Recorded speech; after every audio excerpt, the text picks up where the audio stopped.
If I could go back in time and teach 16-year-old me, these are the 7 lessons I would give myself. And lesson number 7 in particular would have completely changed the trajectory of my guitar career if I had just known it back then. So make sure you stick around until the end. I promise it will be worth it. Lesson number 1, the guitar's design makes theory easy. Thanks to the way the fretboard works, we can actually make every single key look the exact same. We do this using something called the number system. Now, there are hundreds of ways to represent this, but my favorite one is chord roadmaps. So let's use the key of G major for our example. As we know, the key of G major comes from the G major scale. If we write out those notes, we'd have G, A, B, C, D, E, and F sharp. Next step is to give each note a number 1 through 7. Now, based on the number of the note, we can know whether each note represents a major or minor chord. We do this through something called the major-minor formula, which tells us that chords 1, 4, and 5 are major, 2, 3, and 6 are minor, and 7 is diminished. Now, to turn this into a movable roadmap, I would just need to find a G note on my low E string. So that's going to be right here. And then our roadmap looks like this. We've got 1, 2, 3, 4, 5, 6, 7. And based on the number, that's telling us whether it's a major or minor chord, and we're just going to use basic E and A shaped bar chords to play every chord here. So 1, G major, 2, A minor, 3, B minor, then we go up onto the next string here. 4 is always right above our 1, 5, major again, right above our 2, then 6, our E minor, right above our 3. It's nice, they're all stacked up like that. And then lastly, we jump up here for what is a minor 7 flat 5 chord, but it represents the diminished chord here. Now, I can use this exact roadmap to play in any other key just by simply moving it up or down the fretboard. I don't even need to know the names of the new chords because the roadmap does all the work for me with the numbers. Watch this, key of B flat major. I just find a B flat note, my low E string, and all my numbers just fall into place based on my roadmap. So 1, 2, 3, 4, 5, 6, 7. Based on the numbers, that tells me my chords. So here's all the chords in the key of B flat major.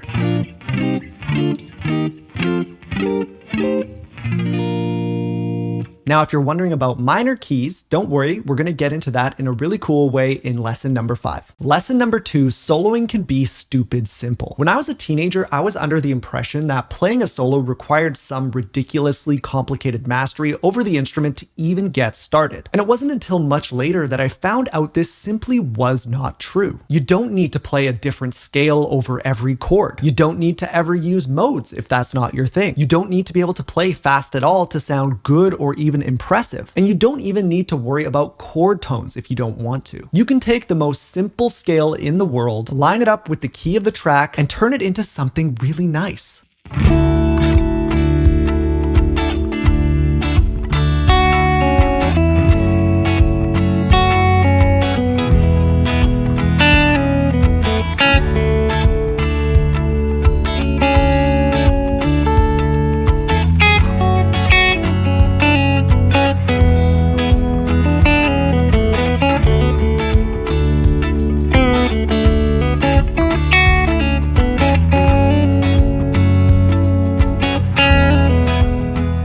Mastery of less genuinely goes so much further in music than being mid at a lot of things. So put your focus on those fundamentals and don't get distracted by all the shiny new things out there for you to learn. Lesson number 3, the 1 fret rule. No matter where you are on the fretboard, you are always either playing a note that's in the key or you're just 1 fret away from a note that's in the key. This is because our major scale, which every key comes from, doesn't have any gaps of more than 1 note in it. So if I took every single note from the key of C major and stretched it across the entire fretboard, I'd have this. Notice anything? You're never more than 1 fret away from an in note. And the value here really lies in taking some of the fear out of exploration when you're noodling. If you're playing a little solo and maybe trying out a new pattern or shape, and all of a sudden you hit a sour note, just slide it up or down 1 fret and you're safe. It'll just sound like a jazzy bit of flavor. It doesn't matter which key you do this with, the 1 fret rule will always apply. Lesson number 4, transcribe melodies, not just solos. As you're learning and improving, figuring out famous solos is a pretty common practice. But something that is almost always overlooked is transcribing melodies played by other instruments.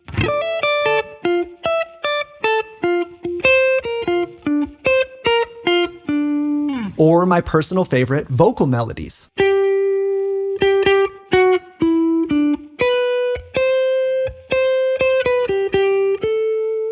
This helps massively with making your playing more musical and memorable. So what we want to do is find catchy songs and figure out how to copy the singer on our guitar, preferably by ear. As you do this, you'll probably be pretty amazed at how simple and playable these melodies can actually be, and how they basically always just exist inside the pentatonic, major, or minor scales. This allows you to eventually take these catchy ideas and include them in your own solos or improv. It goes a long way in making your playing sound less like everyone else's and more like something people actually want to listen to. Lesson number 5, relative scales cut your work in half. There are 2 main types of scales, parallel scales and relative scales. Parallel scales share the same starting note, but contain at least 1 different note. For example, C major and C minor. They both start with a C note, but 3 of the remaining notes are different. Relative scales start on different notes, but contain all the same notes. An example of this would be C major and A minor. Every note within both scales is the same. And the way we find relative scales is simple. We take a major scale, keep it the exact same, but start it at a different point,